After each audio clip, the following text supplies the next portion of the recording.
All right, Timmy. Merry Christmas, I guess. Here we go. Tim is having a very weird day.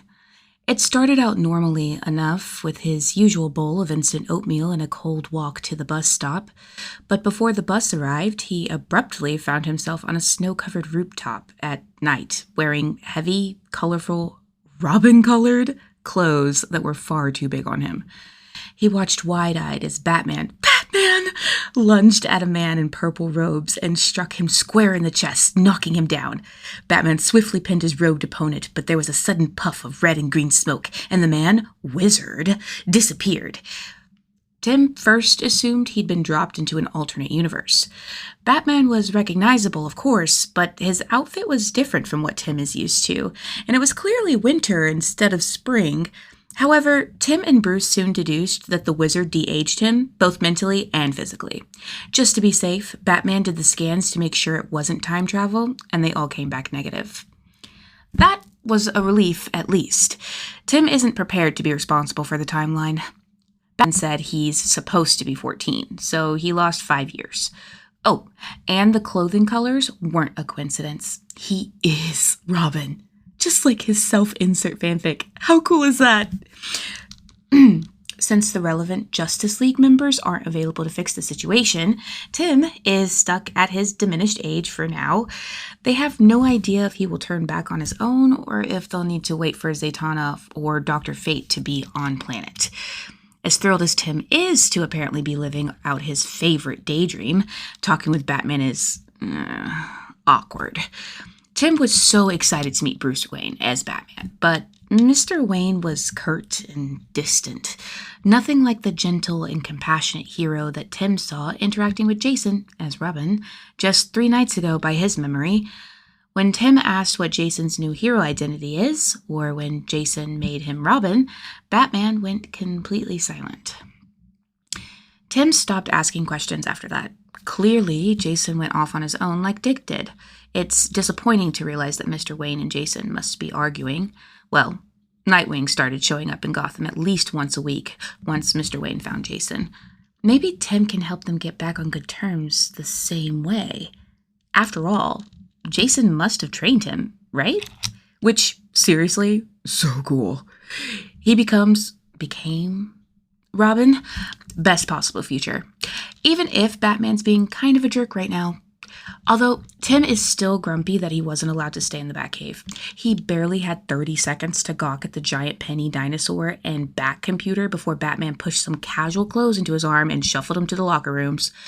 Immediately after changing, which required significant tightening of the oversized sweatpants and rolling up of the shirt sleeves, Tim was moved on to the Batplane.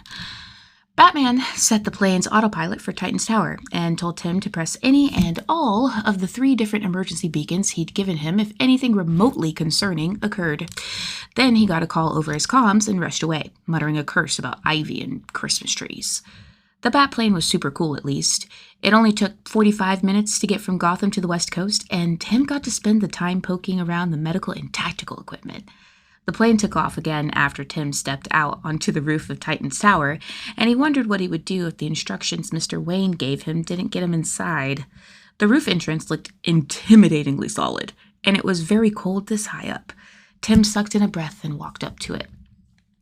The DNA scan blinked a reassuring green. The verbal code passed on the second try. Getting his eyeballs high enough for the eye scan required a jump and pull up, but then the door pinged softly. There was a small antechamber where he had to enter the 14-digit code Mr. Wayne gave him, and then he was in. Easy peasy.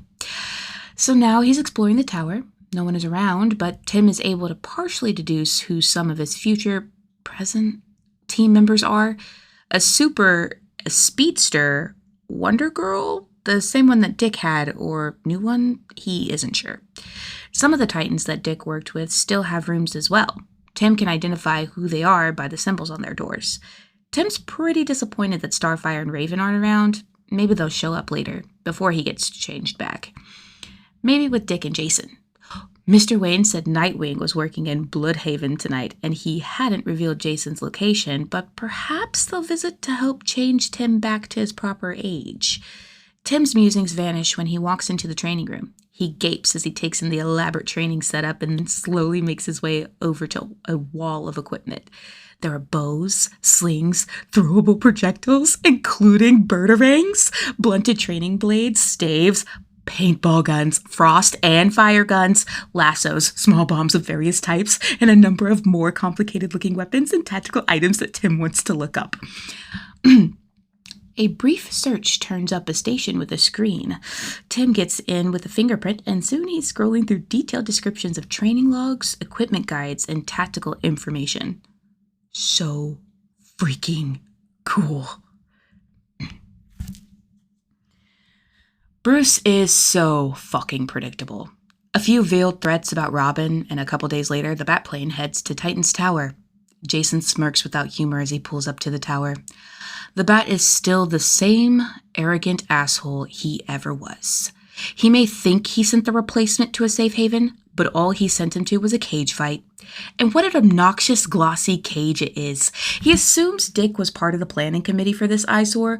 Who else would want such an obvious headquarters for a bunch of teen heroes? Jason takes off his helmet as he approaches the entrance. He smiles, this time for real. When the eye scan, DNA scan, and voice code all accept him. Bruce never removed the codes, a pretty glaring oversight for a man famous for his paranoia. Guess Jason didn't matter enough to be worth considering once he was in the dirt. His smile turns into a scowl at the thought. After entering the front antechamber, he encounters something new, another screen asking for a numerical code. Fuck. Someone must have added another layer of security. Jason's confident he can hack it, but that could take time. Time the replacement might use to notice him and escape. Well, triggering the lockdown shouldn't be too hard. He's inside after all. Jason carefully removes the access screen from the door to get an electronics inside it and goes to work. Tim bounces slightly in his seat to the rhythm of the music blaring through the main living area's speakers. It's some K-pop band that he doesn't recognize, but it has a sharp beat that makes his brain buzz happily. He alternates between popping marshmallows and cheese puffs into his mouth as he keeps his gaze fixed on the digital tablet he found in Olderhim's room. It took fingerprint access plus a password. After a few tries, he correctly selected a numerical code made up of the date he met Dick Grayson and got his first Grayson hug, and the date Jason Todd, as Robin, found him dangling off a decaying fire escape and got him ice cream. This tower is a little odd, to be sure, but the internal architecture is amazing. The security looks fantastic to him, not that he's really an expert, although he does notice that he could probably travel through the vents, which seems like a possible oversight. He's small, though. He acknowledges with a sigh. The vents aren't large enough for anyone bigger than him to use, and it's not like they're worried about internal assault from elementary school students. He's just inching into his third hour in the tower when the tablet dings and a red warning message appears. A half-second later, the music cuts out and the lights flicker off, replaced immediately after by the dull red of the emergency lighting. Shit, well, that's not good. Tim knocks over the giant plastic container of cheese puffs in his haste to activate each of the panic buttons just like Bruce told him to. He sits frozen in the dim silence for almost a minute after, waiting for, he's not sure, a communication from Batman? An assault team? Something? And then he feels silly. What if it's just a generator issue? The tower is on an internal system after all. He curses himself as he feels his face heat up. What if he bothered Batman for nothing? Bruce is going to think he's a scaredy cat with no good sense. His screen pings again, and his embarrassment is immediately replaced by something much colder. Apparently, Olderhim set up a separate surveillance system, completely disconnected from the main security, and the motion detector in the ground floor antechamber was activated. Tim takes a deep breath and clicks on the blinking icon that he instinctively knows will show him a camera feed. It's a good thing he took that breath, because he stops breathing when he sees what's on the screen. There is a massive, heavily armed man standing in front of a dismembered access panel. He has a menacing red helmet completely covering his face, and there are guns and bladed weapons evident on his person. Something tells Tim the man is carrying more weapons that he simply can't see. Tim eventually remembers to start breathing again, which he tries to do slowly, even as his heart pounds in his chest. He looks back at his panic buttons and quickly hits each of them again. It's okay. There's no need to panic. Batman will be here any 45 minutes. That's how long the Batplane took to get here. And surely Batman would call a speedster right? Since it's an emergency. They are called panic buttons. Tim pulls out the larger of the buttons again to stare at it for reassurance and feels his heart racing. Batman told him this button would have a red light when activated and a green light once it pinged the Bat computer, confirming that Bruce was notified. The light is still red. The pit helped Jason in many ways. He's stronger and faster than a normal human, heals quicker, and can keep fighting long after the best-trained warriors would have collapsed from exhaustion. It's not super useful, however, in helping him accomplish fiddly, frustrating tasks. Jason lets out an enraged growl as he is once again thwarted from entering the tower. He had early success locking it down, ensuring that the replacement was trapped and unable to get a signal out to ask for help. But this final step to entering the tower continues to stymie him, and sooner or later, someone will notice the tower is offline. It takes a monumental force of will not to start beating the door with his fists. He trained with Batman and the League of Assassins. He isn't going to be defeated by a single passcode. Only one thought calms him enough to resume his work on the wiring without simply ripping it out. Soon, he'd be beating something much more satisfying than a door. According to the clock on the tablet, Tim was frozen in fear for about 7 minutes. If he hadn't already had about 6 months of practice following Batman and Robin, a hobby that required nerves of steel, he'd probably be lost in a panic attack right now.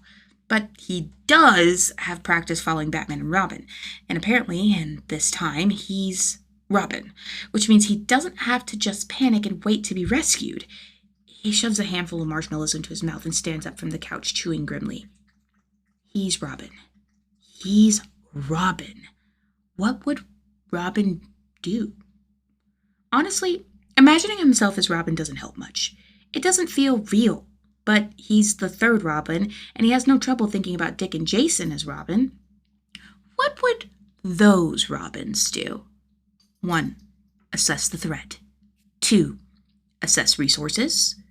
3. Decide on a plan of action. 4. Consider likely contingencies. 5. Execute the plan. Okay. He's 9 and has no training, but he does have a lot of resources. Tim picks up the tablet and begins exploring just how far his personal security system extends. Jason is in. Fucking finally! Replacement better give him a good fight after that bullshit. Gaining entry took way too long. He takes a breath and lets his irritation shift into directed fury. Time for the cuckoo bird to pay for sneaking into the nest. Time to teach Batman that he never should have put another kid in the cape Jason died in. The lower level is primarily heavily secured rooms with server racks and generators that power the tower, plus a garage with various vehicles and workstations. After quickly checking the garage to be sure the replacement isn't hiding among the various cycles, off-road vehicles, and workstations, he heads for the elevator. It arrives promptly, and he steps inside, almost bouncing on his heels in anticipation. As the elevator doors shut in front of him, he feels a brief twinge of disquiet. A coffin. Oh, God. He's in a coffin. But he shoves it away, and then nearly has a heart attack when music starts blasting through the elevator speakers. He ducks instinctively as if a sound of a bomb or gunfire, gaze darting around the elevator. What the And then something falls on him from the panel above him in the center of the elevator ceiling. He throws himself into a corner and registers that it's just water? Clear liquid. He lets out a snarl of irritation. Apparently the brat wants to play games. That's fine, Jason thinks viciously as he straightens and checks his gun. He loves games. Phase 1 complete. Bucket Man is in the coop. I repeat, Bucket Man is in the coop. Tim whispers into a walkie-talkie he found in storage. There's no one on the other end, of course, but he likes to pretend he's reporting to Robin. Jason would definitely approve of this plan, after all. He's an expert at taking down opponents who are way bigger than him. In fact, if he were here, he'd probably tell Tim that he's really smart and this is a super good plan. And later, they can get ice cream to celebrate their victory. Overall, Tim is feeling very pleased with his future self. The private security system that future him set up has cameras in every public space, and he can access them from all over with the tablet.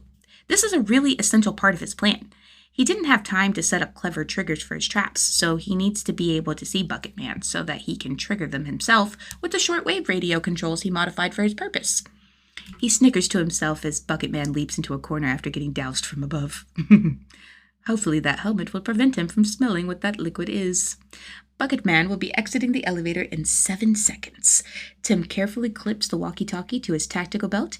He has to wear it like a sash, but it still does the trick, and readies the battery-powered plasma cutting torch he found in the garage earlier. He carefully pushes the nozzle through the slates of the vent he's hiding in. Jason strides out of the elevator, determinedly ignoring the relief he feels at being out of the enclosed space and away from the blaring music, which cuts off as soon as he steps out.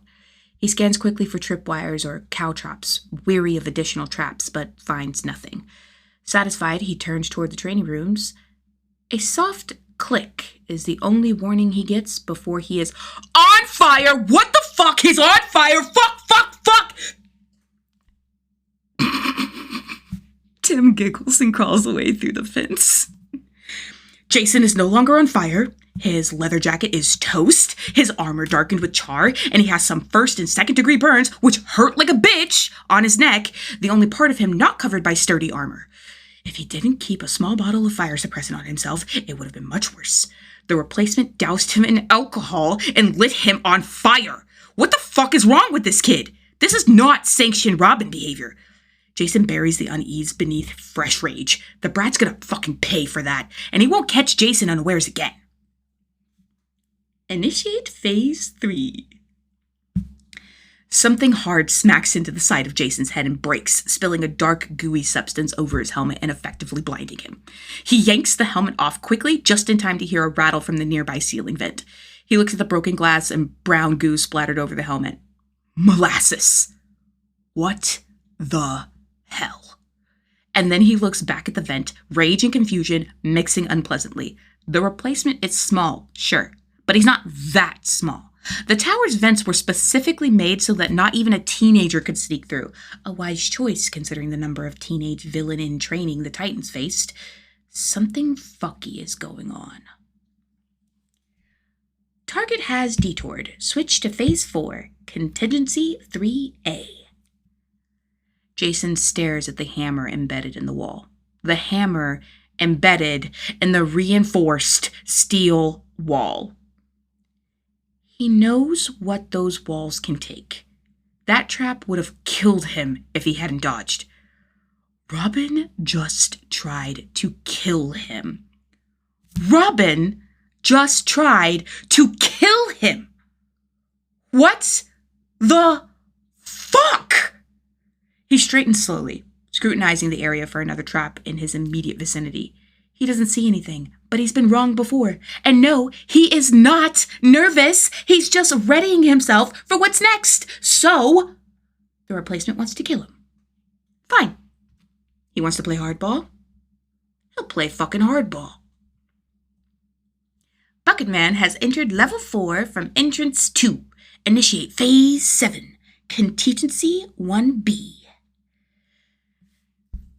Jason's foot is impaled. He stares down at his boot and the 6-inch spike going through it, brain scrambling for an explanation other than the obvious. He enjoys another 2 seconds of shock, and then white, hot, blinding pain shoots up from his foot and he lets out a strangled scream. By the time Jason makes it to the main living area on the top floor, he is not doing great. The only armor left on his body are the plates on his left leg, and his domino is gone, along with his helmet. Both guns are missing, and he's down to one combat knife strapped to his left calf. He's missing his boots, and his left foot is wrapped in a soggy bandage and bleeding sluggishly. The other foot is tangled in Christmas lights that are somehow blinking despite not being plugged into anything. There are burns on his neck, half a dozen staples in his right arm, a large chunk of hair missing from the top of his head, and at least one concussion making him feel nauseous and dizzy. His left ear and surrounding flesh are suffering frostbite. He's trembling slightly from 2 bouts of being shot with a taser gun, and nearly every inch of him is going to be a giant fucking bruise tomorrow. One eye is swollen shut, and the other is red and weeping from pepper spray. Thanks to a detour to the kitchen to deal with said pepper spray, his face is also covered in eggnog. There was no milk. And he still hasn't even seen the replacement. As he staggers into the living room, he sees through his one barely functional eye something that makes him wonder if one of those traps involved a hallucinogen. Because there appears to be a small child standing on top of a large metal box holding some kind of remote as if it were a dead man's switch. And the box is buzzing? It's hard to tell with the ringing in his ears. "Don't come any closer, villain!" the small boy shouts, waving the remote ominously. "What the fuck is going on?" Jason asks. He tries to make it a command, but it sounds more like a desperate whine. "One more step and I release the bees," the boy shouts.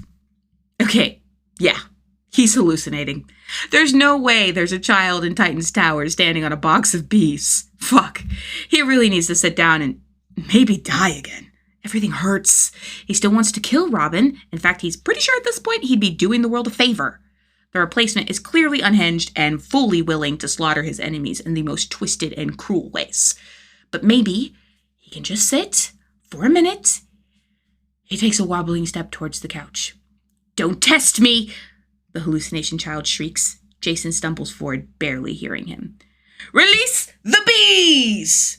"Oh God! Fuck! The bees are real! The bees are real!" Tim peeks over the edge of the box. The bees actually aren't doing much. In fact, it sort of looks like Bucket Man panicked, tried to turn around, and then tripped and fell on his face. Now the bees are just hovering. Oh well. Either way, mission accomplished! He knocked out the bad guy. Batman is going to be so proud, and Dick and Jason will tell him what a good job he did and offer to help him with his report. They must do reports. And give him a high five and maybe even a hug. Tim snags his walkie-talkie from his utility sash. "Perpetrator has been apprehended. Prisoner evac requested. Robin out." The man on the ground groans. Right. Tim needs to secure the perp. He puts the walkie-talkie away and clicks a few buttons on the remote. There's a hiss from the box as it releases a special pheromone, luring the bees back into containment. "Thank you, bees," he says solemnly, and then quietly closes the container. Tim has zip ties that he found in the ready room, and he's seen Batman and Robin use them countless times, but he's still nervous about getting close to the bad guy. He inches forward slowly. Bucket Man does not smell great. He's got burnt hair smell, burned meat smell, and burned sugar smell. Tim does eventually get the nerve to go up to him. Bucket Man helpfully fell on his stomach, so it's easy enough to drag his arms behind his back. It takes longer than Tim would like to get a zip tie around his wrists, but he manages. After studying the unconscious criminal for a moment longer, Tim quickly adds another 3 zip ties for good measure. Then Tim sits back and waits. Adrenaline fades slowly, and Tim shakes his hands to try and run off the energy. He feels a little nauseous and anxious still, but he recognized the feeling from the first month he followed Batman and Robin. He knows it'll fade in an hour or so. But it isn't yet an hour or so, and he wants something to do besides sitting around and waiting for Batman. He looks the man over again and notes his various injuries. Well, Bucket Man may be a bad guy, but Tim is a good guy, which means he shouldn't just let the man lay there injured. What would Robin do?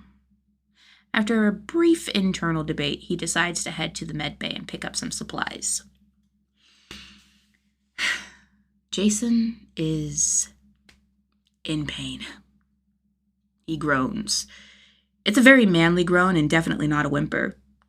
As awareness returns to him in the form of an array of aches and stings that are genuinely impressive in their variety, He catalogs them automatically as he forces his one functioning eye open. He's on the ground with his neck twisted uncomfortably to the side. There's a numbness in his left foot that suggests local anesthesia, and he feels a vague sense of dread at the thought of why he would need it. "Don't try anything, mister," a young voice says. Jason's memory of the evening's events rushes back, and his mind instinctively reaches for rage, but the fury is quickly washed away by confusion as his blurry gaze settles on the child gently pasting a Band-Aid to Jason's upper arm. The bandage has the Flash logo and is stuck beside 4 other Band-Aids sporting other hero logos. Huh. The kid must have taken the staples out.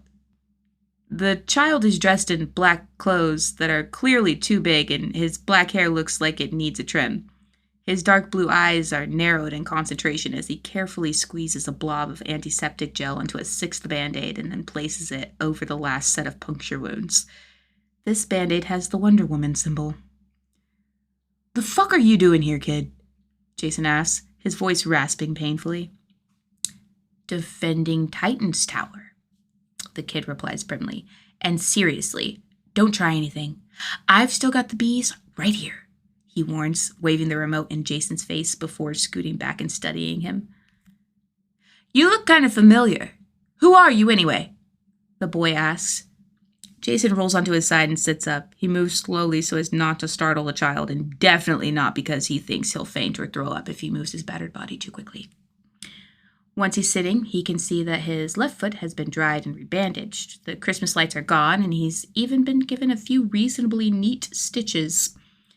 He's also covered in more than a dozen additional Justice League Band-Aids placed over various small cuts and scrapes.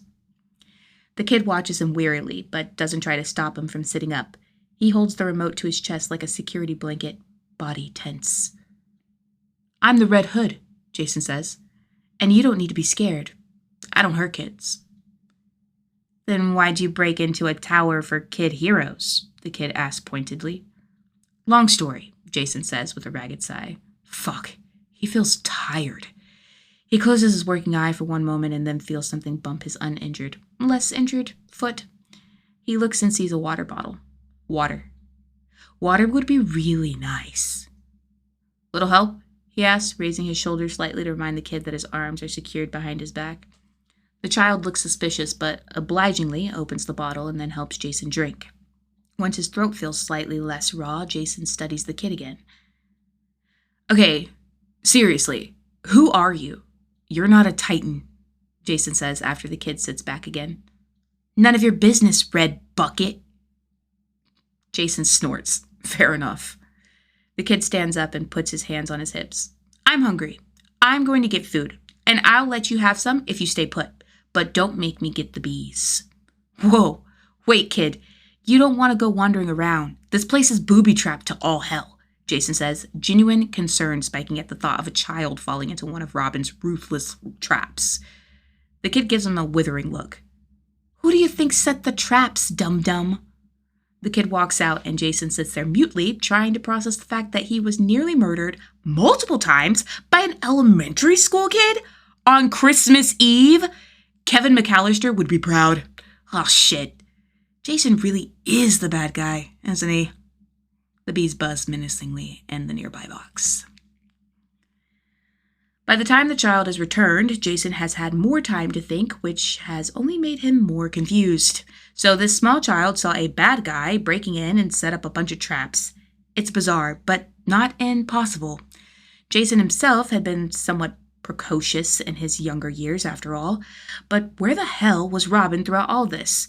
Setting up those traps was definitely not safe, and surely the boy wonder would have heard the commotion.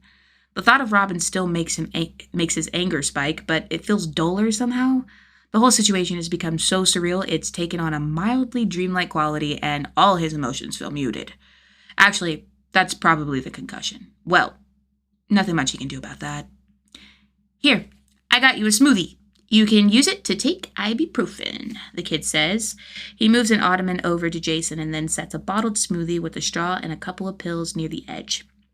Jason is able to turn his head and lean over to get the pills and the straw in his mouth. "Thanks, kid," he says after downing the mild painkillers. The citrus in the smoothie burns a little because he bit the inside of his cheek at one point hard enough to draw blood, but the cold and the sweetness of the drink makes him feel more grounded. So, where's Robin? He asks after a moment of watching the child nibble on some kind of chewy Technicolor candy. The kid goes still for a moment, eyes darting up to meet Jason's one-eyed gaze. He's, busy in Gotham. Kid, I know he's at the tower.